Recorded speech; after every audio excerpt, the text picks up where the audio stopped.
rest of Africa, resulting in food insecurity. In an impact report, the study noted that occurrence of floods, increased droughts, and fewer rainfalls have had severe implications for farmers' productivity and food security, particularly in rural areas where agriculture is the primary source of livelihood. According to this same report, rural poverty in Nigeria is more widespread in 2023 compared to the baseline measurement in 2020.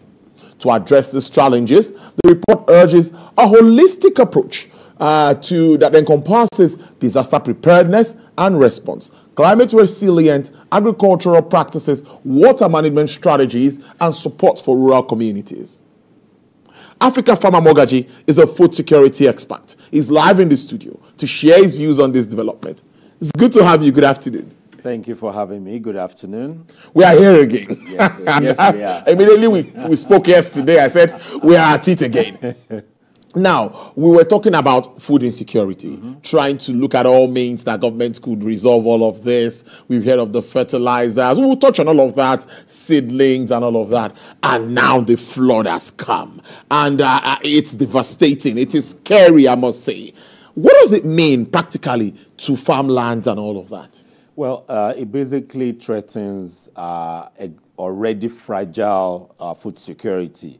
And so breaking food security is availability, affordability at all times. So it threatens having foods affordable and available at all times. So that's going to be a challenge currently because the farms are being flooded. Access to farms will have challenges. So moving farm produce out would also have a challenge, increasing post-harvest losses. So it's not the flood dynamics is not looking good. It's a threat to food security. So are there things to be done?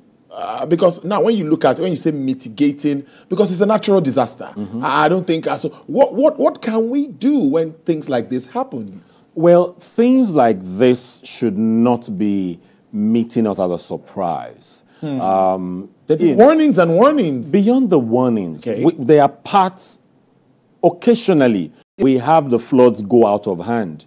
But there are parts at which the flood waters move through. Okay. So ideally, what ought to happen is state governments, not federal, state governments ought to mobilize, work with their farmers to do more upland farming. This flood had been predicted in February, March, and consistent awareness. So state governments need to encourage farmers or do whatever needs to happen to migrate to upland. Uplands are areas that the flood waters will not get to. And that is what has not been done by most state government. So let me say about like Lagos State, for instance. Okay. Now, Lagos State is being more proactive. A chunk of their upland lands right now is being cleared, and also collaboration with private sector. So production in Lagos would go more in upland to be able to take advantage, make food available towards the dry season, towards the festive period. This is what we need other states with massive lands. So Lagos is focusing on the small lands with productivity, and the states with big lands ought to do this. So, but year in, year out, when these floods come in, what you see is that the floods the farmers will plant in the areas where the flood water will come, and it will sweep it off. This narration ought to stop. Each state governor and each state government need to pay attention to that. Especially, we've been having challenges with our food security. This should not be happening. The flood waters will come, but our uplands are being fallow. We are not utilizing them. It's really sad. And in that report, he is talking about disaster preparedness, which we just identified, response, and climate resilient agricultural practices. I think that's upland farming. Upland farming, yes. Wow, great stuff. Water management, and of course also, what happens to those in the rural communities, talking about water management systems at this time when things like this happen? Well, there's nothing the rural people can do beyond that upland. And also, you see, the Minister of Agriculture said something, I think about 2 months ago, that they were going to leverage this devastation to create opportunities, which is the waters have come, but can we also immediately begin to cultivate such that we leverage some of these waters? So where you ought to irrigate for maybe 2-3 months, as the waters are receding and drying up, you begin to plant such that you leverage and have productivity. And that means you're not spending money on fuel. So bottom line is that the rural people, we need more education, we need more engagement in the rural communities, and we need more, let me use the word palliatives. Palliative in the sense that they may not be able to move, their income is affected, but coming in with support such that as this challenge is gradually winding down, they are leveraging that opportunity to feed the nation and secure their income. So it's a negative thing, but it can be converted to an opportunity. Before now, like we said in the introduction, we see government been trying to address the issue of insecurity. We see federal government. Yes. Federal government, yes. With a lot of efforts around fertilizer, seedlings, and all of that. I want you to explain to us how this would, the impact. Yes. What is the expected impact of policies like this one? Now, when the 2.1 million bags of fertilizer procured by federal government to be given to Nigerians, and I emphasize on Nigerians. Yes. What I've seen monitoring this, so the Ministry of Agriculture has been fairly efficient, in distributing. Many states have gotten their fertilizers as far as July. Wow. I think Lagos got theirs a bit not too long ago, some weeks back. But bottom line is, right now, we should be getting that dividend of those fertilizers. What I've not been seeing is the states announcing how many trailers of fertilizers they got, and expected output, what they will do with it, or what they have done with it. And so to say, oh, tomatoes X ton is coming out, yam X ton is coming out. When we do that, there's expectation. But when that is not done, it leaves room for the unpatriotic ones to maneuver. So bottom line is, the fertilizer initiative is good, but I can say some of the fertilizers also is filtering to our neighbors. But what is really worrisome is that the fertilizer was released to the Ministry of Agriculture for Nigerians. Yes. Okay, that's government, states, local government, and private sector. What we are not seeing is private sector requesting for fertilizers. Meanwhile, it's for everybody. So the economy is tough, the cost of production has increased, but the private sector does not believe yet that this thing is for everybody. And for the few ones who have requested, in fact, for the private sector is 48 hours, 72 hours, the approvals go out. So if more private sector can believe also that the system, is for everybody, whatever the private sector does, you can track. Yes. You can track. They would use it efficiently because it drops their cost. So you can monitor more with private sector than even most government because politics comes in and goes. So we need everybody right now to begin to have a change of mindset that things meant for Nigerians, some of them will get to them, is actually meant for them. Because right now, many private sector, they are facing challenges, but yet, as those things are out, they don't ask for it. And I've seen that happen in like 2 decades. We don't ask, and the few that ask get. So let us ask when we hear government having interventions. That is when we can be food secure. Government cannot make Nigeria food secure. It's government and private sector. That collaboration is what we need and is currently missing. And right now, it's mostly from the private sector. Because unlike before, the unfortunate circumstances of food challenges has even made more state governments and federal and local government more open to support and help from private sector. But when that collaboration is still not that integrated, but we need that to feed that country. Nigerians also, many agriculturists, food experts like you have talked about everyone taking charge, your little space. Even my boss here, BKO, has a tomato farm in his house and all of that. So what do you make of that initiative, if I can call it that?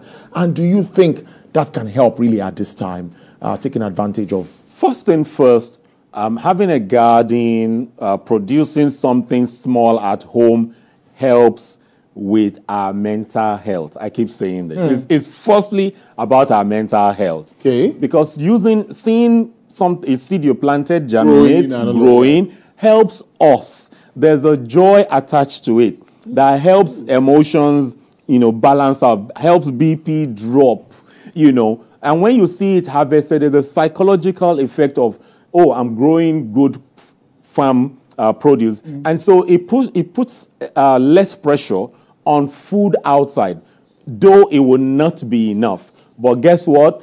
We can begin to trade together. When I was growing up in our garden, it's bigger than a garden in Oyo State, we would exchange. We would give tomatoes, take vegetables, because we were producing in excess. So when we begin to produce, we begin to exchange, and we'll put less demand on the markets and also on the amount of money we're spending. But it's a very good initiative, and I wish that many governments would throw out more incentives, and more private sector also will come up with products, to be able to push access. Many people want to go into this gardening, but they don't know where to buy good seeds. They don't know where to buy good fertilizers. They don't even know that the soils that Loma in Lagos sweep by the roadside can conveniently grow any crop. Because right now, you don't really need to put all the nutrients in the soil. You put the nutrient on the leaves, and it goes into the crop. It's just like taking capsules and taking injection. Injection goes into the bloodstream. Technology has come. And for the people who are very fearful of having foods that are not secure, all these have organic component. Technology has moved. We need more knowledge into that space. Now that we're trying to feed ourselves, that we are grappling with trying to address the issue of food insecurity, we know what's happening to prices. At the time, there was a drop, and many said, no, it's harvest season. Don't think that it's all good. Can we still be talking about waste, storage issues, and adding value? I think my mind is going that route. Even in the challenge of not having enough, we're still wasting. We're still having a lot of wastage. It starts with the seeds we plant. Most of the seeds we plant cannot endure long travel. Okay, so almost all the tomatoes we still bring from the north are what you call the open pollinated, not the hybrids. So there are varieties that are not genetically modified, because many people are scared of genetically modified crops. I am not. But bottom line is that the seeds we use, it's very important so that it can have a longer shelf life. It's like, let me be practical now. If you cut a tomato into two, you have the various segments in it. Yes. If you have three, the more segments you have when you cut a tomato into two, the more the tomato can withstand long travel. So when you cut the tomato and you are finding few, maybe 3-4 segments in it, then you know it's not meant for long-term travel. But unfortunately, you would have planted and harvested before you discover that. So seeds, very crucial. Our mode of transportation, our mode of storage, all these things matter. These are areas where it's primarily for private sector, not government, to provide logistics as a business, logistics as a service, seed as credit as business, storage as business, So all these dynamics, I'm saying private sector are leaving a lot of money on the table. And I think also, not that I think, I know that government is also supposed to trigger that component so private sector can latch on it. It's still a function of we're not having enough and we're still wasting a lot.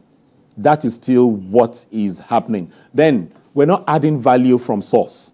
We have not encouraged a lot of cottage industries to process. So we may say that the seed varieties are not the ones for ideal long travel, but they can be converted immediately. When you give that primary conversion, what happens is that you prolong the shelf life and you make food more available. So it's a mix of private sector, government, and all of us still in this, we call it learned helplessness, where you think, oh, this is my lot, these are the challenges, I'm overwhelmed. You know, especially if you've lost money in agri before, you step into that learned helplessness. And even government is also careful. Private sector, everybody is getting very careful, but we need to take risk. It is very risky not for us to take risk now. It's interesting. I'm just looking moving forward how this, when we get to the festive seasons, I will start getting the rice and all of that in. How would you do anything to even improve in-country production?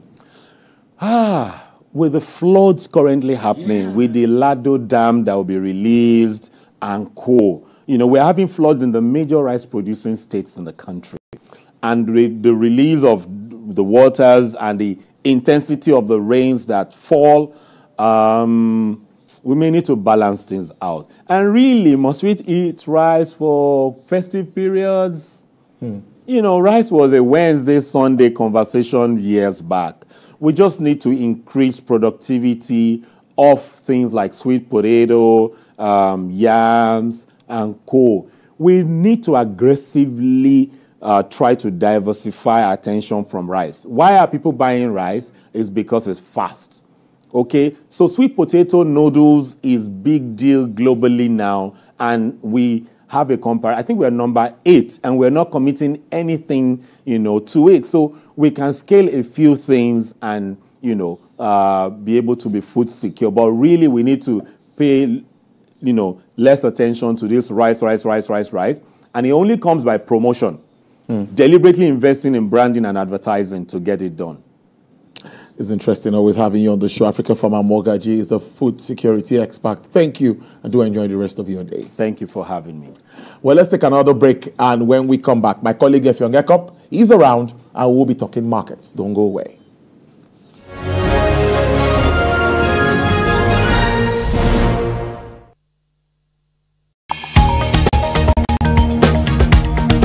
The Inspector General of Police has met with senior officers to review the state of security